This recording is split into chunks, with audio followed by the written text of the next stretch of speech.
7259페이지. 본문 말고 세 번째 줄에 보면 24절로 31절 있잖아요. 거기 보면 예수께서 환난 후에 있을 재림 직전의 징조와 재림 후 광경에 대해서 예언하는 내용이죠. 재림 직전에 어떤 일이 있고 또 어떤 광경으로 예수님이 오시는가. 근데 그때 그 환난 후에 그때 그 환난 후 해가 어두워지며 달이 빛을 내지 아니하며 별들이 하늘에서 떨어지며 하늘에 있는 권능들이 흔들리리라. 그때 인자가 구름을 타고 큰 권능과 영광으로 오는 것을 사람들이 보리라.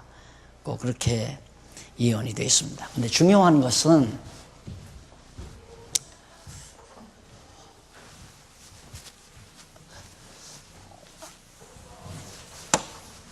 여기서 예수님께서 말씀하시는 그 내용 자체가 바로 이어지다가 보니까 허다한 주경학자들이 이 부분에서 엄청난 과오를 범하는 부분입니다. 그래서 이제 여러분들에게 말씀을 드리려고 하는데, 그 밑에서부터 12번째 줄 한번 보세요. 밑에서부터 12번째, 아니 11번째. 11번째 보면 여기란 말이 나오죠. 앞부분에. 여기. 밑에서 11번째. 찾았어요? 여기 그때의 환난 후 그 말이 나와죠. 그때의 환난 후. 그러니까 아까 그 본문 가운데서 그때의 그 환난 후 그 말씀이 나오는데 그때의 그 환난 후라는 말이 어떤 내용이냐면 이쪽 24절에 나오잖아요. 그때의 그 환난 후, 그게 첫 본문 처음에 나오는 내용인데, 때가 헬라어로 복수예요. 복수 명사로서 때라고 번역보다는 세대, 그러니까 때의 여러 개니까, 때가 여러 개 보태진 거니까 시기라고 번역을 하는 것이 합당하다. 세대. 그리고 세대로 번역이 가능하므로 그 환난의 세대가 지나서라고 번역이 됩니다. 왜 그러냐면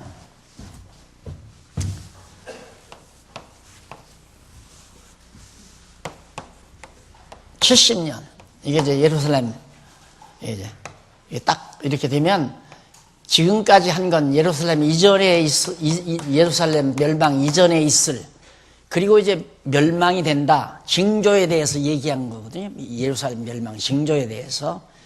그런데 그때가 아니라 그 세대, 그 세대라는 말은 이런 환난이 여기서부터 이제 시작이라고 그랬잖아요. 여기서부터 시작이 돼서 한 세대가, 그 환난의 시대가 흘러가요. 쫙. 그래서 세대로, 때로 번역하지 말고 세대로 번역을 해야 한다. 그때란 말은 이때를 말하는 거죠. 예수님이 이때 와야 돼요. 이때 오셔야 된단 말입니다. 그래서 초기 성도들도 굉장히 헷갈리는 게 뭐냐면, 금방 예수님이 오신다고 했는데 왜 안 오시느냐. 그래서 이제 95년도 사도 요한이 밤모섬에 갔을 때 걱정하지 마, 좀 더 참고 기다려라. 아직도 이루어져야 될 일들이 많이 있으니까 저 기다려라. 이거 95년도에 요한계시록을 기록했잖아요. 그러니까 안 맞는 거죠. 그때 하면 이때 강림을 해야 돼요. 그런데 그 세대가 어떤 세대? 환란이 시작되어 그 환란의 세대가 지나고 나면 이제 천체의 변동이 오는 거죠. 하늘이, 태양이 떨어지고 어두워지고 달이, 별빛이 사라지고, 그러면서 이제 천체의 변동이 오면서 예수님이 구름 타고 오신다. 이제 그 얘기입니다. 그래서 그 부분 여러분들이 명심을 하고 계시면 참 좋겠습니다. 그 다음에 이제 넘어가서 60페이지에 가보면 32절로 37절은 예수께서 재림의 날과 때는 아무도 모른다. 언제 예수님이 재림하실지 이 시기는 아무도 몰라요. 아무도. 그러니까 이걸 예측하는 게 세대주의 신학자들이거든요. 다시 말해서 침례교 신학자들. 침례교 신학이 미국에서는 굉장히 발달했어요. 그러다 보니까 한국에도 장로교면서도 침례교 세대주의 신학을 답습해가지고 이 종말론을 말하는 자들이 너무 많다가 보니까 그래서 많은 성도들이 헷갈렸죠. 그러니 절대 거기에 동요하면 안 됩니다. 이 시대는 얼마인지 몰라요. 좌우지간 하나님께서 정해놓은 세대. 이게 이제 이방인의 세대니까, 이방인. 이방인들의 구원 시대. 이방인들의 구원의 시대가 끝나면 유대인의 구원의 시대도 역시 이제 다 정리가 되고, 그리고 예수님이 이제 오시는 거니까요. 그 시대를 우리는 절대 감안해서는 안 된다. 요한계시록을 제가 강론을 쓰면서도 그 부분을 엄청 내가 신경을 썼어요. 잘못하게 되면 또 엉터리가 되지니까. 그렇게 해서 정리를 해서 너무너무 마음이 홀가분합니다. 하여튼 그렇게 해서 13장까지 말씀을 드렸고요. 계속해서 마지막 구속주 신분에 의한 증거.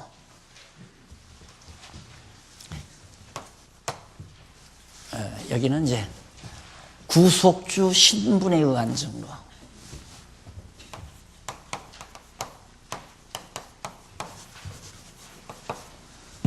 첫째는 주인의 신분이고, 여기는 구속주 신분이고.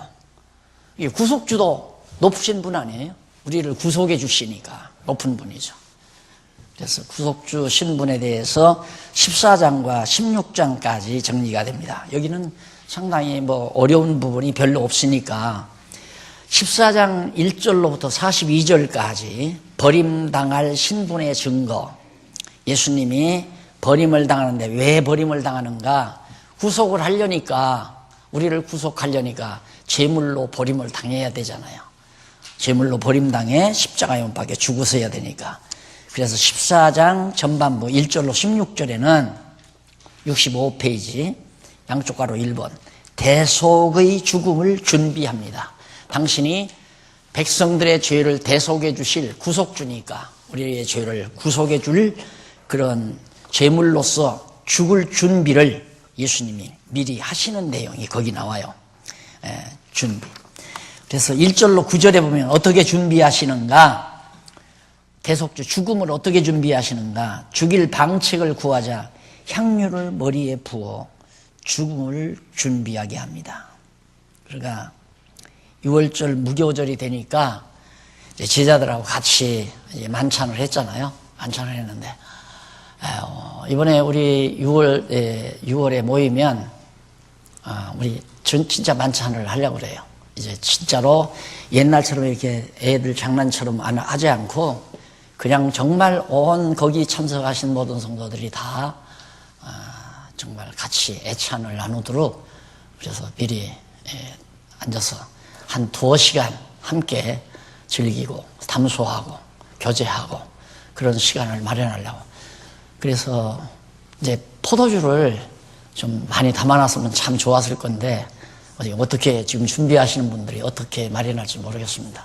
떡도 하고 포도주도 하고. 예수님도 만찬을 했거든요. 만찬을 이제 6월절 만찬을 했는데 그때 예수님께서 이제 당신이 팔려간다 그 얘기를 하시면서 너희들이 다 나를 버리고 그러면서 내니까 자꾸 물으니까 예수님께서 지금 나와 함께 떡바구니에 떡그릇에 손을 넣은 자가 나를 팔리라 라고 하면서 그때 다 가룟 유다가 같이 있었잖아요. 그러니까 가룟 유다들 빨리 넌 가서 너 할 일 해라. 빨리 가서 예수님을 은삼십 받고 팔아 넘기라 이 말이에요. 왜 성경에다 그렇게 되도록 예언이 되어 있으니까. 그러니까 예수님께서 그렇게 다 예언한 것은 성경에 기초한 거예요. 예수님도. 그러니까 오늘 우리들도 장차 되어질 일을 예언할 수 있는 건 성경에 기록된 것으로 예언되는 거죠. 그렇게 해서 이제 예수님이 그 말을 하자마자 어떤 일이 있었느냐면 한 여자가 향유, 아주 값비싼 나도기름이라고 아주 비싼 기름인데 그걸 갖다가 예수님의 머리에 부어요. 그러니까 제자들은 돈만 생각하는, 야, 저거 굉장히 비싼 값인데 왜 저걸 저렇게 낭비하나? 저걸 팔아서 가난한 자들에게 구제하면 얼마나 좋을까? 우리들 선한 일하면 구제부터 생각하니까.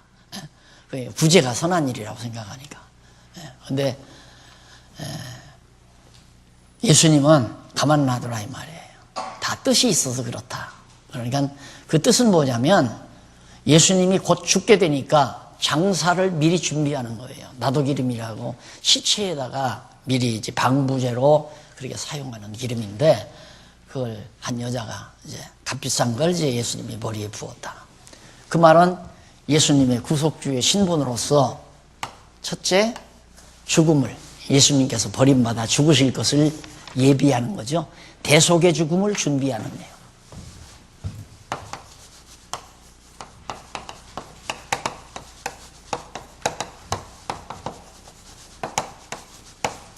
맞잖아요. 그러니까 이렇게 맞아 떨어지잖아요. 줄기가 맥이 딱 통하잖아요.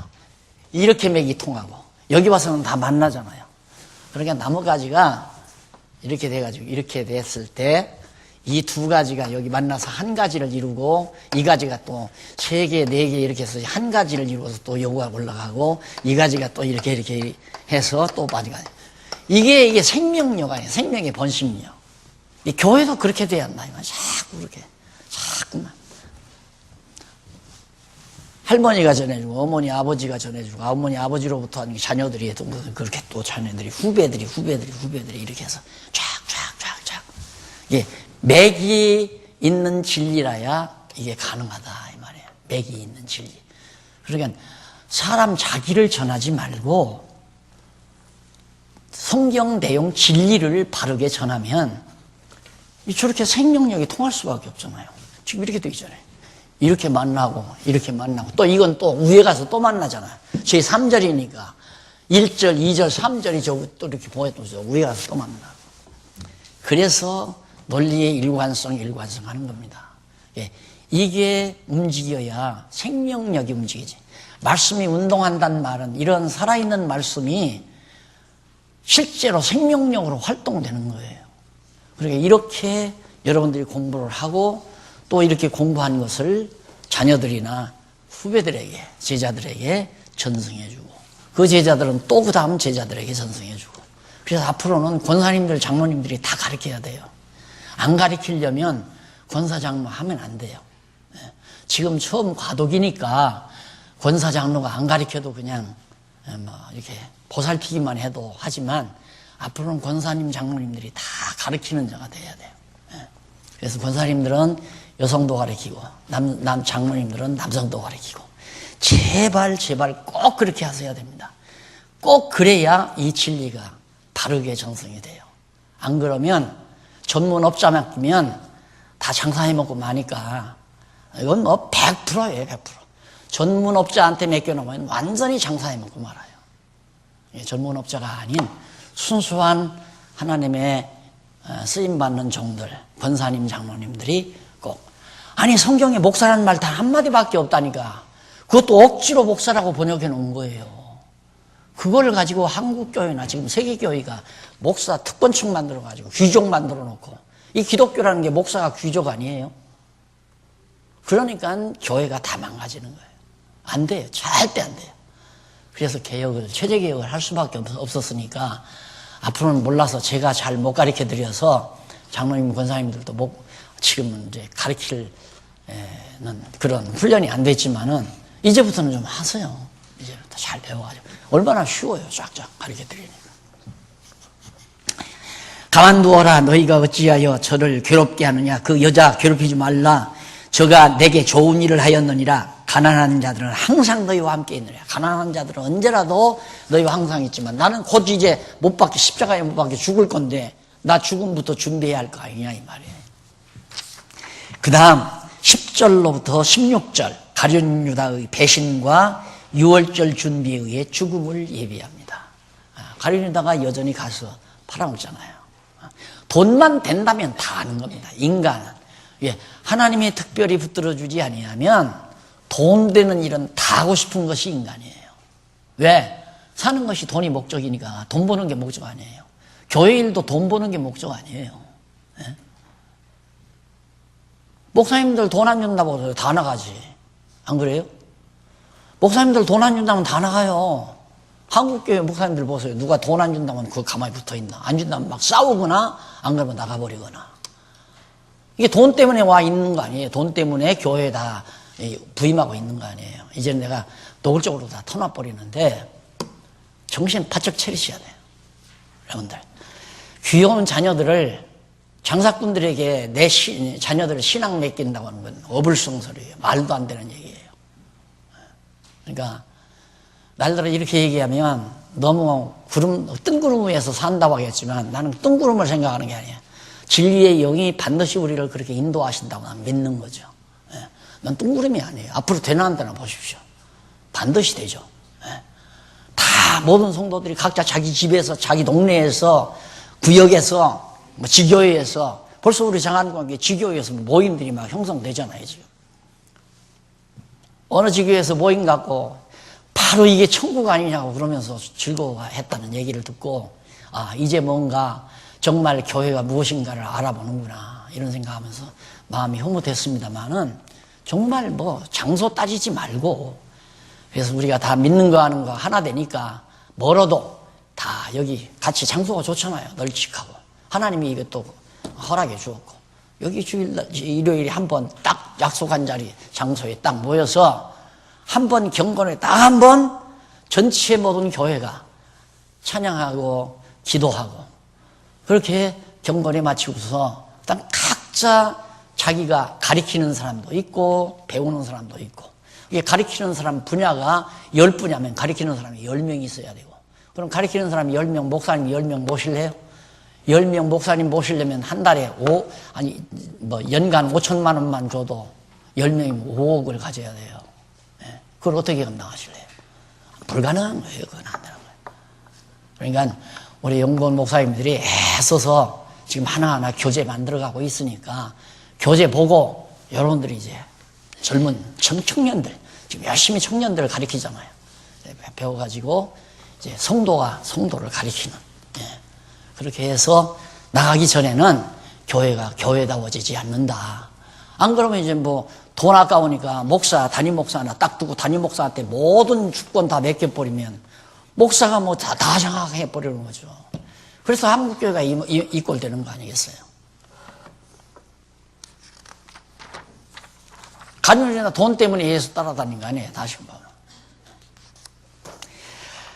자, 그 다음 버림당할 것을 예고합니다. 예수님 버림당한다. 팔자를 지려가고 먹는 떡과 잔의 의미를 가르쳐 줍니다. 이건 아까 미리 다 말씀드렸습니다만은 가룟유다가 예수 팔 거 다 미리 알고 앞에서는 예수님이 당신이 이제 팔려가서 십자가에 못 박혀 죽을 건 얘기하자 여자가 기름을 부어서 이제 했고요. 그 다음 여기는 팔자가 가룟유다라는 거 알려주고 그리고 떡과 잔을 주면서 잊어버리지 말고 기념하라는 얘기예요. 떡을 먹을 때는 예수님의 살이 찢기고 그러니까 그걸 모형으로 보여준 거죠. 유대인들의 떡이라는 우리 지금 전시실에 있잖아요. 이만한 우리 부치개처럼 되어 있잖아요. 시지미처럼. 그 이렇게 예수님이 찢어준 거예요. 그 말은 예수님이 살이 찢겨졌다. 이걸 제자들에게 보여주는 거죠. 떡이 예수의 몸이라는 얘기가 아니에요. 그래서 이 떡을 먹을 때마다 빵을 먹을 때마다 예수님의 찢기신 살 다시 한번 기억을 해라. 그리고 포도주 빨갛잖아요. 십자가에서 흘리신 보혈의 피를 대속의 피, 구속주가 우리를 대속하기 위해서 흘리신 그 피를 다시 한번 생각해라. 왜? 그 생각이 없어져 버리면 하나님에 대한 구속의 은총이 없잖아요. 잊어버리잖아요. 잊어버리게 되면 이제 자기 욕심이 발동되고 하나님의 은총에 대한 감사가 없으면 당연히 그 다음 나오는 게 욕심이 발동돼요. 그 욕심이 발동되면 그 다음 막 신경질이 나고 짜증이 나고 불평이 생기고 그 자동적으로 그렇게 된단 말입니다. 그래서 항상 기억하기 위해서 먹고 마실 때마다 그러니까 항상 우리는 날마다 먹잖아요. 매주일마다 식사를 하잖아요. 그런데 비싸니 싸니 이 생각을 하지 밥을 먹고 물을 마실 때 예수님 생각하지를 않죠. 안 그래요? 오늘 메뉴가 좋다 나쁘다는 생각할지 모르죠. 식사하면서 우선 우리가 좁으니까 할 수가 없지만은 식사하면서 담소하고 구속의 은총을 같이 나누고 감사하고 이런 분위기가 식사 시간을 마련해야 하는데 그렇게 지금 안 돼져 있다는 건 우리들 스스로가 아마 인정할 겁니다. 그 다음 이제 예수님께서 그렇게 되지는 이유가 72페이지 위에서부터 10번째 줄을 보면 10번째 앞부분에 보면 일찍이 다윗은 나의 신뢰하는 바 내 떡을 먹던 나의 친구도 나를 대적하여 나를 발꿈치를 들었나이다. 발꿈치 든다는 말은 공중에 매달려 죽인다 이 말이에요. 그러니까 벌써 이미 시편 기자가 41편 9절에서 예수님이 가룟 유다에게 배신당해가지고 팔려가 십자가에 못 박혀 죽으실 걸 예언된 거죠. 그 예언대로 이루어지는 거고, 그 다음 밑에서부터 7째 줄 중간에 보시면, 그래서 예수께서 이것은 많은 사람을 위하여 흘리는 바 나의 피 곧 언약의 피다. 포도주를 가지고 예수님이 설명하잖아요. 떡은 예수님의 몸을 말하는 거고 포도주는 예수님의 언약의 피. 언약의 피라는 말은 구약에서 이미 구약 성경에서 이미 양 잡아서 피 흘려 죽이잖아요. 이미 예수 그리스도의 피로 말미암아 우리가 구속 대속을 얻을 것에 대한 하나의 언약이죠. 짐승의 피가 소의 피도 그렇고 비둘기의 피도 그렇고 그걸 언약의 피. 그래서 예수님이 구약에 언약된 그 양의 피, 송아지의 피, 비둘기의 피가 바로 예수의 피, 곧 언약의 피다.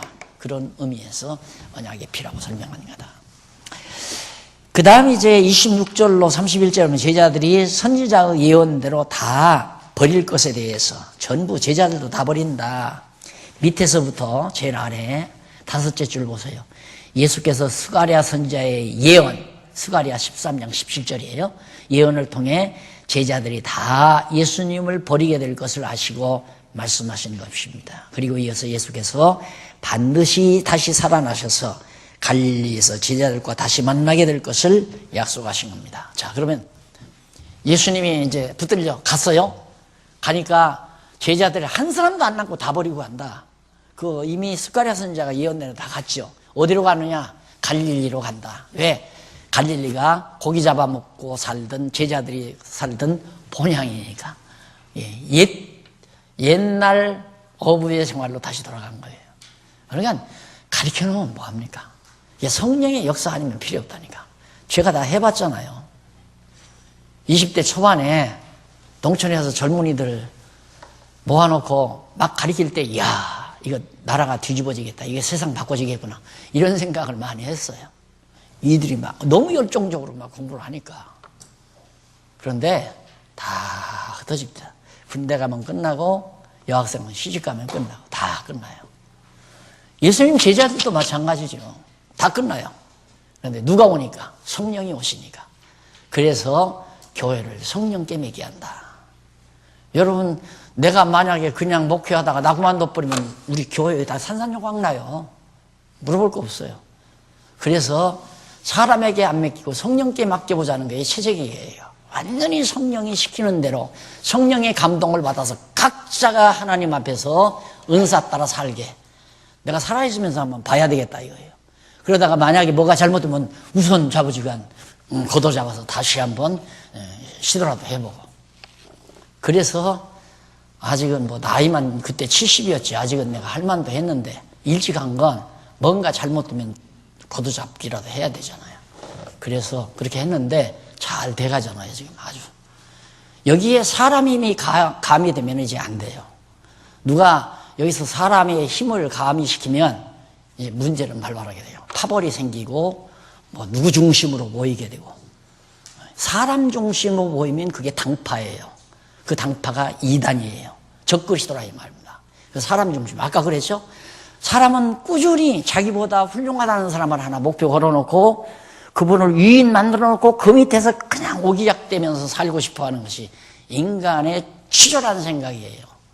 위대하신 하나님 안에서 살려고 하는 게 아니라 빨리 세상 사회생활은 뭐 큰 나무 밑에서 뭐 덕 본다나 뭐 덕을 못 본다나 이러면서 큰 나무 밑으로 가야 한다고 하고 인간은 나면 서울로 보내라 뭐 이런 얘기 나오지만은 하나님 앞에 들어가는 필요 없어요. 종교인으로서 다시 말해서 하나님을 믿고 사는 신앙인이라면 절대 인간을 위대하게 보면 안 돼요. 또 훌륭하게 봐서도 안 되고. 인간은 어쩔 수 없이 인간이에요. 어쩔 수 없이. 다만 소중한 건 질그릇 속에 담겨진 보화가 소중한 것이지 등에 업고 있는 예수님이 위대한 분이지 당나귀 새끼가 위대한 건 아니잖아요.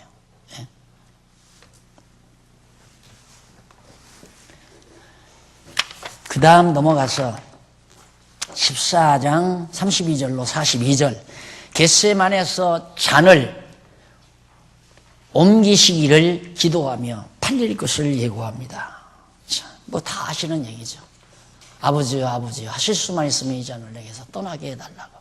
괴로우니까 그렇죠. 육신으로서 너무 괴로우니까 거듭 그러시다가 그러나 내 뜻대로 마옵시고 아버지의 뜻대로 해주시라. 그 내용 가운데 7276페이지 위에서부터 8째 줄 중간쯤 보세요.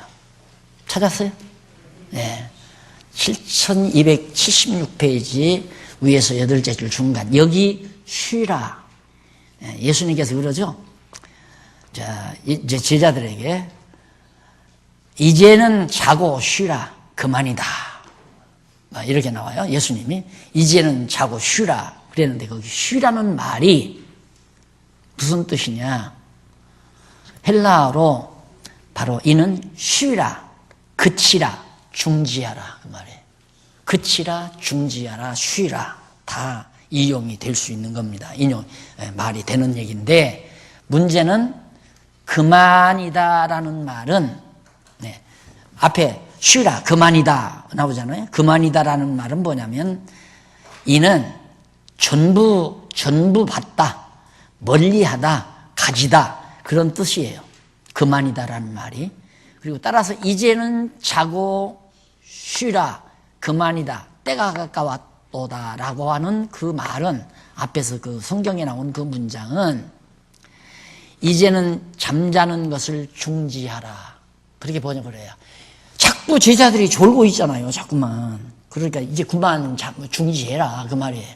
잠자는 거 중지해라. 왜? 중지하라. 모든 것을 받을 때가 왔도다. 모든 것. 그러니까 선지자들이 예언한 모든 내용들을 내가 이제 받아들일 때가 왔다. 십자가에 못 박혀 죽을 때가 내가 왔다. 이제 그만 자고 일어나라. 나 이제 기도 끝났으니까 그 말이에요.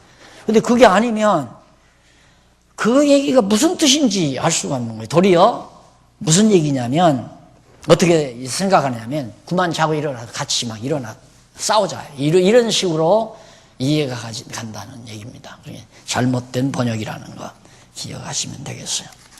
이렇게 해서 14장 42절까지 말씀드렸고요. 그 다음 버림당한 신분의 증거 여기 이제 3번이죠.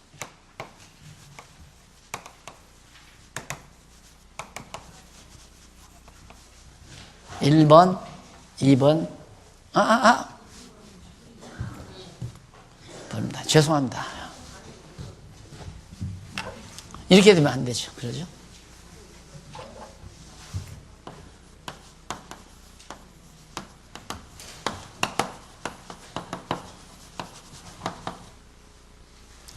뭐야, 이거. 어떻게 잘못됐잖아?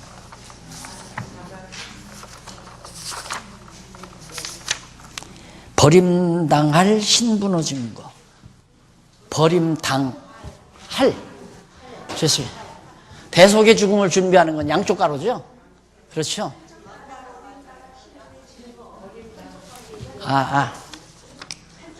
구속주 신분에 의한 증거.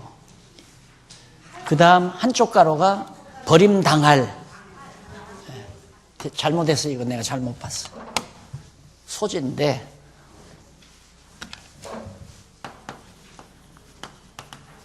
여기는 당할 신분. 당할 신분 증거란 말은 예언이라는 말과 같잖아요. 앞으로 버림을 내가 당한다 예언했는데 실제로 여기서는 버림을 당하잖아요. 이건 성취 증거죠. 성취로. 예수님이 예언한 대로 그대로 이루어졌다 하는 얘기입니다. 그것이 이제 버림받아 치욕을 당하죠. 예수님이 아주 버림을 당해가지고 그 내용이 14장 43절로 15장 5절까지 나와요. 그런데 거기 밑에서 8째 줄 보면 일찍이 여호와 하나님께서는 다윗으로 나의 신뢰하는 바 내 떡을 먹던 나의 친구도 나를 대적하여 나의 발꿈치를 들었나이다. 그래서 사람이 세상 살면서 예를 들어서 뭐 친구에게 배신당하고 아내에게 배신당하고 형제에게 배신당하고 후배에게 배신당하고 이런 것들이 참 고통스러워 하잖아요. 근데 그건 당연히 있을 수밖에 없는 거예요. 인간 사회에서는 배신이라는 거. 그래서 또 젊은 시절 생각나지만 저는 20대 초반에 아이들에게 배신감을 많이 느끼면서 내가 공짜로 뭐 학용품까지 다 사주면서 그렇게 공부를 시켜가지고 시집 보내고 군대 보내고 장가 보내고 다. 그 뭐 이부자리에서 보낸 건 아니지만 그래 눈 띄워가지고 그렇게 다 했는데 시집 가도 그러고 군대 가서 몇 번은 편지라도 해요. 갔다 오면 완전히 모르시아 버리고 많이 참 마음으로 울기도 했지만은 그 다음 내가 깨달은 게 뭐냐면 내가 이렇게 배신감에 우는 것은 저들에게 기대를 했기 때문이다. 문제는 내가 배신감을 만든 것이로구나 하는 걸 그때 깨달았어요. 그래서 전혀 지금은 벌써 뭐 여러분들이 볼 때 내가 배신감에 우는 사람으로 보일지는 모르지만 실제로 배신 얼마나 많이 당했어요. 그만이 그냥 목사님 막 세계적으로 위대한 분입니다. 멋집니다. 하면서 가방 들고 따라다니는 분들 뭐 다 없어졌잖아요. 다. 아무렇지도 않잖아요. 옛날에 그래 다.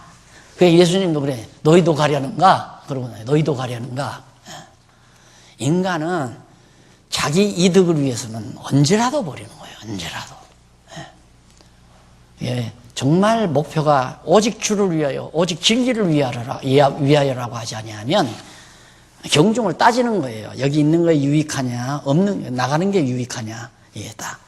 강남로에 있는 것이 유익하냐 강남로를 떠나는 게 유익하냐 그 경중 따져서 판단되는데 행동하는 거예요. 누구나 그러잖아요. 누구나. 그게 인간 사회에서 당연한 것으로 알아야지 이건 있을 수 없는 뭐가 있을 수 없는 일이에요. 몇십 년씩 같이 살던 아내도 저버리고 가는 놈이 있는데 안 그래요? 남편도 저버리고 가기도 하고 필요 없는 거예요. 다. 인간 사귐이라는 것도 그리스도로 떠나서는 전혀 의미가 없어요. 믿는 것과 아는 것이 하나 된 상태가 아니면 전혀 의미가 없어요. 인간 사귐이라는 게 밥 한 그릇이라도 따뜻이 사주면 친한 것 같고 안 사주면 멀어져 가고 자주 전화라도 하면 가깝고 전화 안 하면 멀어져 가고 이게 이제 인간 사귐 아니에요. 피곤해서 그러고 어떻게 살아요? 오직 진리 안에서 믿는 것과 아는 것이 하나 됐을 때 그냥 밥 먹듯이 덤덤히 가까워지는 정말 좋고 즐거워지는 만나면 즐겁고 헤어지기 싫은 그런 따뜻한 그런 그리스도 안에서의 만남 이것이 가장 아름답고 소중한 거죠. 그래서 버림받아 치욕을 예수님이 당하지요. 예수님이 바로 선지자들의 예언대로 그대로 버림당한 겁니다. 왜? 성경을 이루게 하려고. 거기 나오죠. 14장 43절 52절 80페이지 본문 성경 본문 밑에서 네 번째 줄로 오세요. 그러나 이는 왜 그렇게 예수님이 버림받았는가? 그 이유는 성경을 이루려 함이니라. 구약 성경에 예언된 대로 예수님이 그대로 이루기 위해서 붙들려서 버림당하고 십자가에 못 박혀 죽으셨다. 그거예요. 이 마가가 기록한 거지만 나의 신뢰하는 바 때 떡을 먹던 나의 친구도 나를 대적하여 나를 발꿈치를 들었나이다. 시편 41편 9절에서 예언된 거죠. 그게 그리스도에게 와서 딱 이루어지는 것. 네, 이제 살아보시면 알겠지만 믿는 거 아는 것 같으면 헤어질 수가 없어. 아무리 믿고 헤어지려고 해도 헤어지지를 않지요. 어떻게 그게 헤어지겠어요? 근데 아무리 좋아도, 아무리 좋고 즐거워도 믿는 거 아는 거 다르면 하루아침에 그냥 끝나잖아요. 하루아침에 그냥 싹 돌아가 버리잖아요. 그냥 깔끔하게.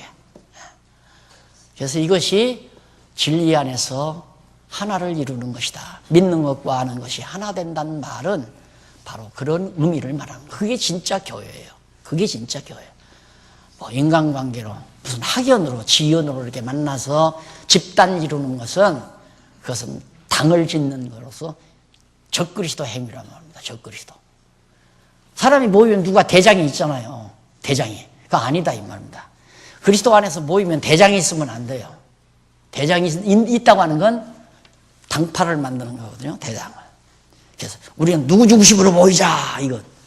그래서 내가 제일 지금 안타까운 게 뭐냐면 그동안 어쨌든 제가 장안중앙교회를 이렇게 뭐 한 30년 하다 보니까 덩치도 되고 성도들도 있고 전국의 모든 성도들도 이제 저를 자꾸 저만 의지하고 저만 찾고 이런 것들을 어떻게 하면 자제를 시키나. 아직 금년에는 단단히 마음을 먹고 포항을 지금 이번에도 가는데 가면 지금 이런 얘기를 간헐적으로 좀 하려고 그래요. 노골적으로 하려고 그러고. 박 목사도 의지하지 말라.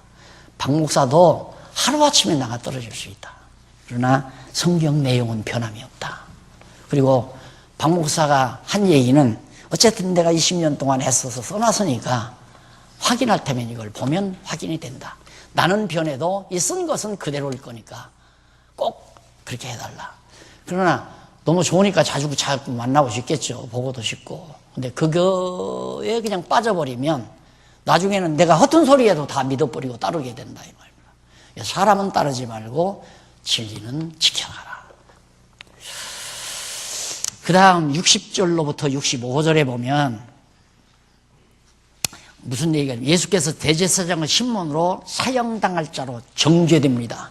그래서 내가 그 얘기를 성전에서 이 성전에 이렇게 있으면 먼저도 얘기했죠. 언약궤가 있고 여기에 이제 제단이 있는데 여기서 죄를 덮어 씌운다고 그랬죠. 안수를 해서 내가 범죄를 했어요. 범죄해서 제사드리러 갔어요. 양을 한 마리 끌고 가서요. 그 양의 머리에다가 내가 기도를 해요. 그러면 내가 지은 모든 죄가 양에게 전가가 돼요. 그럼 양이 여기서 죽습니다. 죽으면 이제 그 피 흘림으로 내가 용서를 받는 거죠. 그런 것이 바로 내용입니다. 그 다음 14장 66절로 72절에 보면 예고대로 3번 부인한 제자 베드로에게 배신을 당하죠. 예수님이 베드로에게도 너도 나를 다 굴기 전에 3번 부인한다. 결국 진리는 환영받기 쉽지 않아요. 왜 그러냐면 현실과 너무 동떨어지니까. 현실과. 예수님 보세요. 너무 현실과 동떨어져. 그 현실을 찾으려면 바리새파에 속해야 되고 헤롯 땅에 속해야 돼요. 산헤드린 공의에 충성을 하든가 헤롯 땅에 충성을 하든가 그래야 지혜로운 사람이에요. 그런데 거기다 충성 안 하는데 그건 버림받게 돼 있죠. 거기 따라가봤자 이득될 게 하나도 없어요. 그러니까 박용기 따라봤자 이득이 없어지는 날이 빨리 와야 그래야 우리 장안중앙교회도 정상궤도에 오른다. 그 얘기입니다. 아직도 내가 기대 들고 우리 따라갑시다 하면 따라올 사람 많이 있을걸? 이제 안 따라올라나? 그러면 안 되죠. 여러분 진리를 지켜야 돼요. 진리 지키는 방법은 공부하는 방법밖에 없어요. 공부를 해서 저게 올바른 말인지 바르게 가르치는 건지 저 사람이 왜 저렇게 가르치는 건지를 분별할 수 있는 지각이 열려야 진리가 진리대로 지켜지는 겁니다. 빌라도에게 넘겨져 심판받고 대제사장들의 고소를 당하죠. 아무런 죄 없이 예수님이 고소당해서. 자, 예수님이 입도 안 열잖아요. 정죄하니까 근데 바른 말은 턱 얘기해요. 내가 그리스도냐? 그래, 맞다. 내가 그리스도다. 이제 거기서는 확실하게 증거하잖아요. 왜? 때가 왔으니까. 그러니까 더 열받아서 죽인 거 아니에요. 딱 이미 예수님 십자가에 못 박아 죽일 때가 왔어요. 그런데 과거에는 죽기 전에는 예수 말하지 말라고 그랬어요. 안전망이 일어난 거, 소경 눕는 거,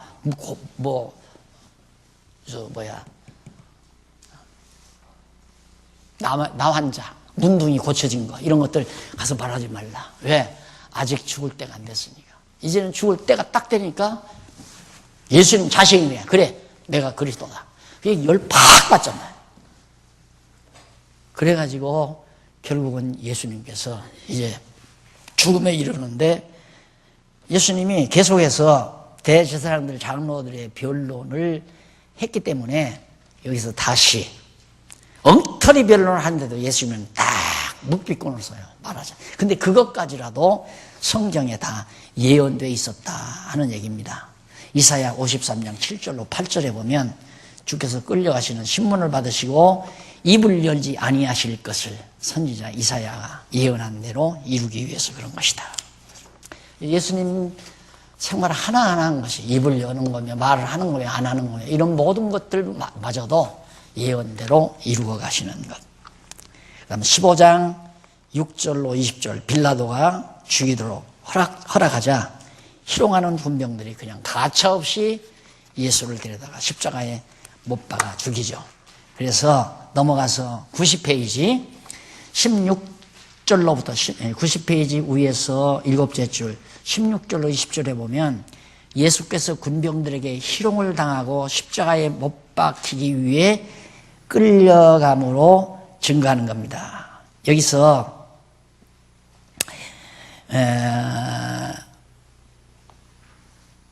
그 로마 총독의 그 뜰로 그렇게 끌려갔는데 그건 재판 장소, 그 뜰에서 왜 우리나라도 원님이 계신 이렇게 장소가 있으면 그 장소 앞에 이렇게 큰 뜰이 있잖아요.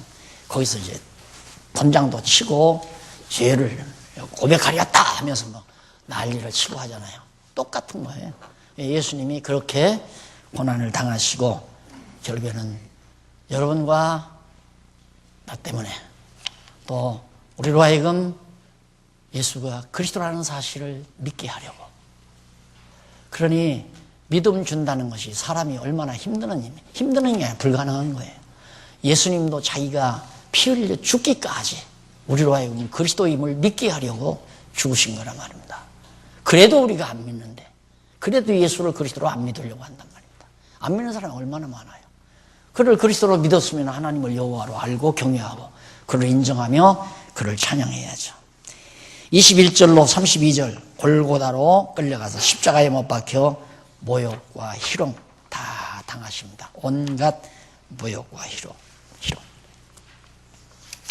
그리고 마지막 33절로 42절 큰 소리 치면서 많은 자들이 보는 중에 예수님이 완전히 버림을 당하죠. 버림 당했잖아요. 당한. 여기는 당할. 예언된 대로 다 그대로 십자가에 못 박혀 버림당. 그 다음 42절로 47절 요셉에 의해 시체가 세마포에 쌓여 바위 무덤에 예수님이 장사가 됩니다. 지하에까지 들어가셨죠. 무덤 속까지. 이렇게 낮아지신 그분이 16장 영광스러운 신분의 증거, 예수님이 영광스럽게 어떻게 부활한 신분으로 나타냅니다.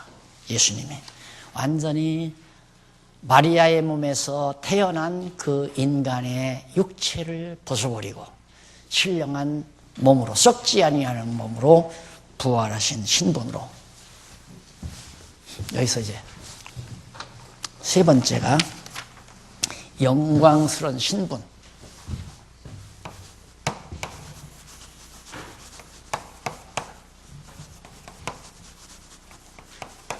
그러면 주인의 신분, 구속주의 신분, 영광스러운 신분.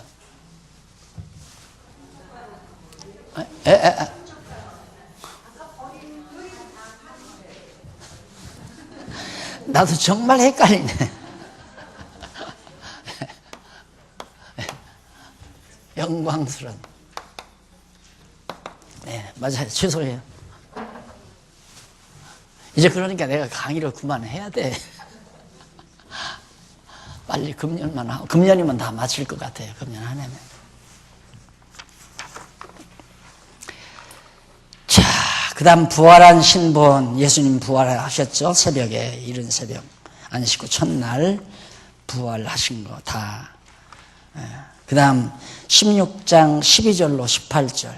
두 사람의 증인을 불신한 지휘자들을 꾸짖고 임무를 부여합니다. 여기서 두 사람의 증인이라는 건 구약에 보면 증인 둘 내지 셋이 필요해요. 언제나.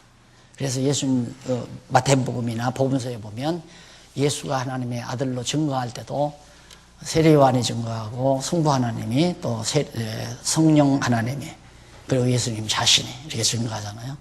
그래서 오늘 우리 이제 교회가 지교회 가입이라든가 또 합력교회 설립이라든가 이거 할 때 거기에 이제 추천인 증인이지요. 이분들은 하는 게 참 좋습니다. 그래서 목사님들이나 장로님들, 권사님들이 한 2분 내지 3분 반드시 천거를 해줘야 돼요. 이분들은 성실한 분들입니다. 정말 성실하게 합력교회를 하려고 하는 분입니다. 성실하게 지교회를 하려고 하는 분입니다. 하고 이렇게 증인 2분 내지 3분 추천인으로 그렇게 하도록 난을. 난 하나하나 만드는 것도 다 일리가 있어서 그렇게 하는 거예요. 성경적인 근거가 있고 다. 그래서 그 서류를 작년에 못 만들고 금년에 만들었는데 금년에 아마 인터넷에 곧 딱 올라갈 거예요. 올라가면 우리 권사님들, 장로님들, 성도님들 한번 다 보세요. 시험 문제도 깔끔하게 제가 다시 정리를 했어요. 시험 고시 문제도 하고 그다음에 신청서, 청원서 같은 것도 다시 폼 다 다시 정확하게 만들어서 올렸으니까 한번 참조해 보시면 나는 장로로서 좀 부족하구나. 나는 이런 부분에 권사로서 좀 부족하구나. 이런 거 성찰하는 데 매우 중요합니다. 나도 그거 또 보고 이런 부분에 나도 부족함이 있구나. 이런 거 이제 밝혀보죠. 매우 중요합니다. 그러니까 시험 볼 사람만 보는 게 아니라 성도 누구나가 보면서 자신을 성찰할 수 있는 내용들입니다. 이 두 증인이라는 것도 바로 확실하다, 분명하다. 예수 부활이 거짓이 아니고 분명한 부활이다라고 하는 것. 사실 지금 현재 법정에서 한 사람의 증인은 판단하기가 힘들죠. 그 같은 내용을 갖다가 두세 사람이 맞습니다. 나도 봤습니다. 이러면 재판장이 재판하는 게 아니라 증인이 재판하는 거죠. 근데 재판장은 그냥 맞으니까 맞다고 선언해 버리는 거지. 근데 어디 그래요? 재판장이 권한을 주고 있으니까 아닌 것도 기다고 할 수 있고 기다고 아니라고 할 수도 있고. 그래서 세상 재판이 재미가 없어요. 그 다음 승천한 신분을 확증해 줍니다. 예수님이 부활 승천했다. 영광스러운 신분이죠. 승천할 때 어디 우리 이 추악한 신분 가지고는 승천 못 하잖아요. 부활하신 예수 그리스도가 승천하는 신분으로. 거기에 16장 19절에 보면 제일 밑에 4페이지 하늘로 올라가 하나님 오른편에 앉았으므로 확신합니다. 너희가 그것을 볼 날이 있다. 그러면 진짜 보여주잖아요. 하나님 보좌 우편에 앉아 계시는 걸. 그다음 제자들이 천국 복음을 전파할 때 따르는 표적들로 확신을 해줍니다. 그래서 20절에 보면 제자들이 나아가 두루 전파할 때 주께서 함께 역사하사 그 따르는 표적으로 말씀을 확실히 증거하니라. 표적을 통해서 확실하게 예수님이 영광스러운 부활로 승천하신 사실을 부활 승천이 그게 굉장히 중요한 거죠. 예수님이 부활하셔서 승천하셨다. 어떤 종교에도 그런 종교는 없잖아요. 부활 승천한 종교는. 오직 기독교만 부활 승천의 종교가 되는 겁니다. 자, 이렇게 해서 간략하게 마가복음 16장까지를 마무리 지었습니다. 누가복음은 조금 깁니다. 기니까 그동안 안 하셔서도 공부를 좀 이제는 열심히 해야 되겠구나 하는 생각이 들면 숙제를 좀 한번 해보시는 게 참 좋을 겁니다. 누가복음 5장까지만 미리 읽어오시면 참 좋겠습니다. 저를 많이 도와주시는 거고요. 미리 공부해 보시면. 기도하십시다. 자비로우신 아버지 하나님, 하나님의 은혜와 사랑을 참 감사합니다. 이 엄청난 보화를 우리 질그릇 속에 담아주신 아버지 하나님이여, 어찌 이것을 땅에 묻을 수 있겠사오리까. 이것을 온 세상 만방에 증거하고 자랑할 수 있는 기회를 하나님이 허락해 주시고, 오늘 또 저렇게 국경을 넘어서 이 보화를 만나기 위해서 찾아왔습니다. 저들에게 지혜 주시고 또 이 소중한 진리의 말씀을 듣고 깨달아 믿기로 작정된 모든 이 땅의 영혼들을 하나님이 불러 모아 주시옵소서. 우리에게도 세임 주셔서 감당할 수 있게 해 주시옵소서. 예수님 이름으로 기도드립니다. 아멘. 수고하셨습니다.